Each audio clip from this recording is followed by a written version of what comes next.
I think to characterize machine learning and creativity as being somehow opposite is to misunderstand how machine learning can impact advertising. I think this is a perennial question that we hear over and over again. You know, when Photoshop came along or desktop film editing, everyone was worried that those tools were going to be at odds with creativity. But that's not true. In fact, they created waves of new kinds of innovation and creativity that we now take almost for granted. And I think the same thing is going to be true about all the tools that'll come along with machine learning. Creativity is actually being liberated by all these other changes. Data is informing creativity so that you're more guided in a tighter brief. Great creatives love data.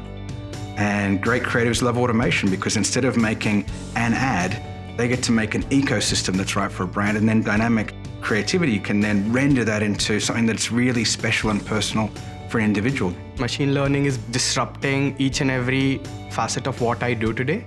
Right from the planning process, what we know about the market, what we know about the consumer, to actually crafting the idea, because you have a lot more input. So machine learning not only helps you understand how to plan for that, but actually implement it as well. I think stories can be more personal and more additive, more respectful, more useful when they are data-oriented.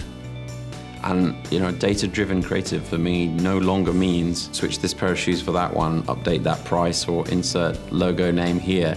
We can do so much more with this kind of technology to bring products to life in ways that are more human.